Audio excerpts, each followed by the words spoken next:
चौंकाने वाली जानकारी आपको दे रहा हूँ। सीएम के एक रिश्तेदार हैं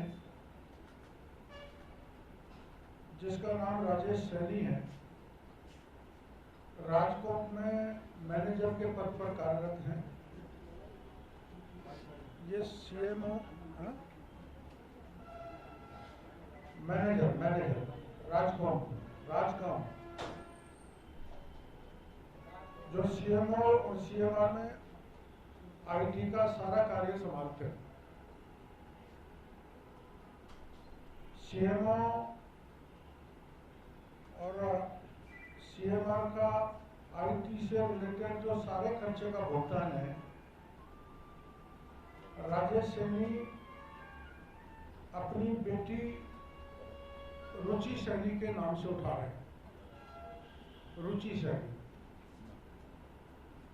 कानून राजकोट में कार्यरत अधिकारी अपनी बेटी को कार्य नहीं दे सकता,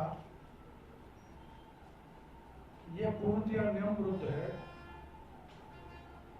और एक बड़ी कंपनी है डॉट स्क्वायर नाम की, जिसके थ्रू करोड़ों का भुगतान जिस राजकोट के अधिकारी ने जो सीएम और सीएमआर में बैठता है फर्जी भुगतान उठाया है। और मैं कुछ करीबन 1,500 करोड़ के बाकी के फर्जी भुगतानों की जानकारी आपको देना चाहता हूं। Number 1, tender reference number F46। ये कोई है supply installation and maintenance of RF links and outdoor WiFi access point across Rajasthan on rate contract under RajNet project e-tendering. Rajasthan भर में वाईफाई इन्होंने इंस्टॉल किए थे और शुरू में ये टेंडर 160 करोड़ के थे, जिनको बढ़ा के 235 करोड़ कर दिया और 2 कंपनी को टेंडर दिए। एक हिमाचल फ्यूचरिस्टिक प्राइवेट कंपनी और रेलटेल इंडिया, ये सरकारी कंपनी है। कुल अमाउंट इसकी 235 करोड़ थी टेंडर की। एक वाईफाई की कीमत थी 13 लाख और इसके लिए एडवांस पेमेंट दे दिया था 60%। 22,500 डिवाइस लगाने थे पूरे राज्य में और लगाए 5,770। अब मई 2022 तक 5,770 यानी 72 करोड़ के डिवाइस लगाए और राजकोट ने 141 करोड़ का भुगतान कर दिया। 785 करोड़ रुपए इस कंपनी के पास है। अब ये 6% का ब्याज भी लगा है सरकार के पैसे का। कम से कम तो 70 लाख रुपए प्रति माह का ये ब्याज ही डका रहे हैं। इसमें एक महत्वपूर्ण बात यह है कि इलेक्ट्रॉनिक जो आइटम्स हैं उनका इनकम टैक्स के नियमों के हिसाब से 40% डेप्रिसिएशन होता है। यानी कि अब 3 साल बाद जो ये 22,500 वाईफाई के पॉइंट लगाने थे, जिसकी टेंडर 235 करोड़ के किए थे, वो किसी काम के नहीं रह गए और वो ऑब्सोलेट हो गए। इसमें एक बात महत्वपूर्ण ये है कि आइटम्स वेंडर्स के गोदाम में गए और उसको सरकार ने वेरीफाई नहीं कराया। वेंडर की रिपोर्ट के आधार पर ही इनका भुगतान कर दिया गया 60% एडवांस।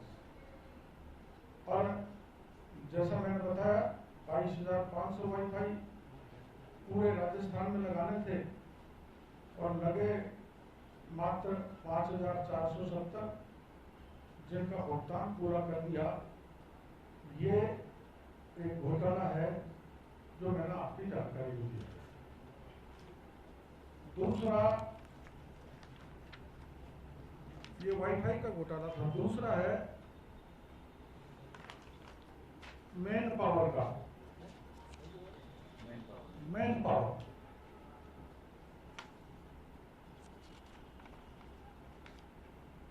पावर में एक कंपनी है भारत सरकार की, निक्सी, NICSI। राजकोट को, निक्सी को अपनी आवश्यकता बताता है कि इतना मैन पावर चाहिए और उसके आधार पर 100% भुगतान कर दिया जाता है राजकोट द्वारा। इसमें भुगतान किया गया, उससे बहुत कम लोग लगाए गए। जानबूझकर इसका रिकॉर्ड नहीं रखा गया कितने लोग लगाए गए। यहाँ योग्यता के हिसाब से नहीं लगाए गए, फिर भी प्रति व्यक्ति 4 लाख रुपए महीने का भुगतान किया गया। 4 लाख रुपए में, जिनकी कोई आवश्यकता नहीं थी। इस पर CAG ने भी पैरा बनाए हैं। इसमें एक उदाहरण दूंगा, जो मैन पावर लगाया उसमें ज़्यादा बताने की बहुत लंबा हो जाएगा। इसमें एक उपनिदेशक है प्रद्युम्न दीक्षित IT में, जिसने अपनी एक कंपनी बना रखी है ऑरियन प्रो।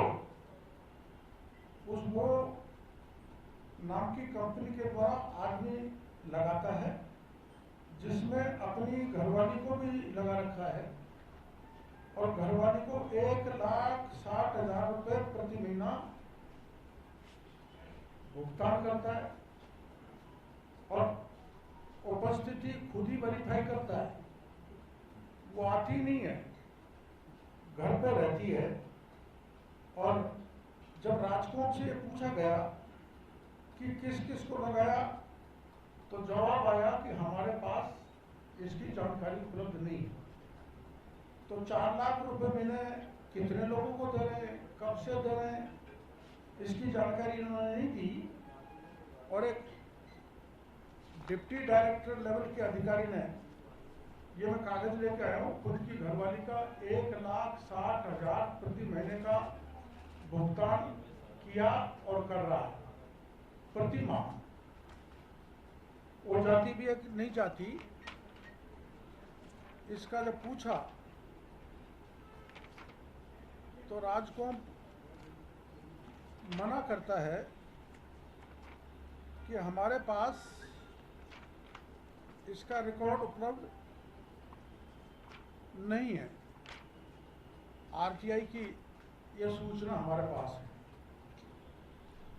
ऐसे ही ये जो मेन पावर लगा रखा है, ये भ्रमण करते हैं, IT के काम को देखते हैं। मैंने पहले भी जानकारी दी थी। तो ट्रेवल एंड अकोमोडेशन राजस्थान में हो तो प्रत्येक व्यक्ति को 2,61,000 का भुगतान किया जाता है। और अगर आगरा चला जाए या राजस्थान से बाहर चला जाए तो 4,95,000 का भुगतान एक दिन का, एक दिन पर डे। कागज है मेरे पास, पर डे। हाँ, चीफ सेक्रेटरी को नहीं मिलता, राष्ट्रपति को, राज्यपाल को नहीं मिलता। इस प्रकार से करोड़ों रुपए की लूट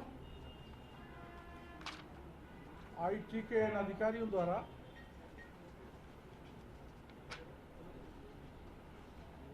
की जा रही है।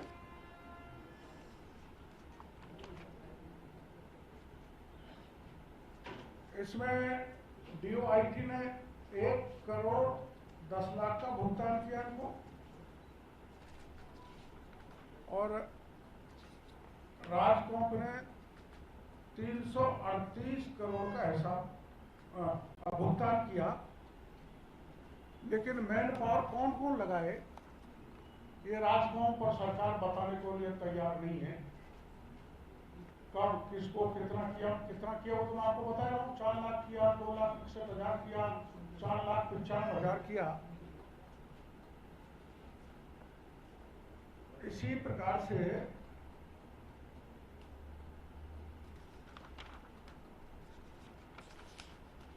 मैं पहले जो आपको बताया था कि चाइना से मशीनें, पॉस मशीन खरीदी गई, तो एक मंत्री जी का बयान आया था कि ये झूठ है, गलत है, आप ढंग से ले लेना। मशीन चाइना की है, ऊपर लेबल लगा दिया मोबियोसिन, अपने देश का लेबल।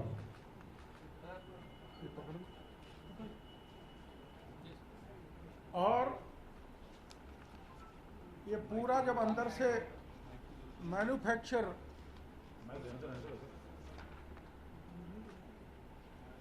तो पूरा चाइना का अंदर का ये ढांचा,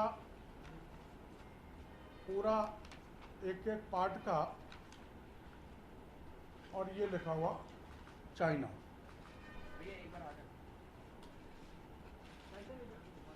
चाइना, ये चाइना, और इस पे लेबल, चाइना की मशीन है, लेबल यहाँ का लगाकर करोड़ों के न्यारे बारे किए। ये कंपनी का नाम है Juyal Yaoyang Electronic Technology Limited, China. ये चाइना का पता दे रखा है। उस कंपनी से जो समझौता हुआ है उसकी कॉपी है, और लेबल अपने यहाँ का लगाकर करोड़ों का कारोबार आईटी डिपार्टमेंट ने किया है। ऐसे ही RASS, जिसमें पुलिस की गाड़ियों में GPS का डिवाइस लगता है, मैं भी उक्त फर्म प्रिसाइज एवं एक अन्य फर्म KK इलेक्ट्रॉनिक्स ने फर्जी दस्तावेजों के आधार पर टेंडर लिए, जिस पर शिकायत करने के बाद भी आज तक कोई कार्रवाई नहीं हुई।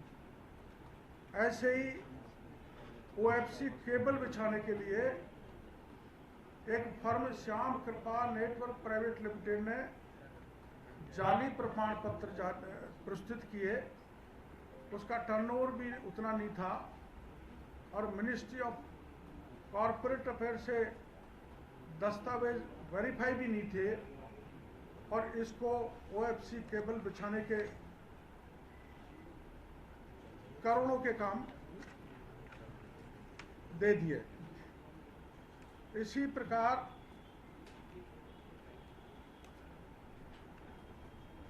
DOIT, NC एवं RISL ने ई-मित्र प्लस मशीन में घोटाला किया है। IT डे घोटाला हुआ है। कुल मिलाकर ये पर्टिकुलर करीबन 1,500 करोड़ का घोटाला है। इसकी शिकायत ACB को की थी, लेकिन ACB में कोई भी कार्रवाई नहीं हुई।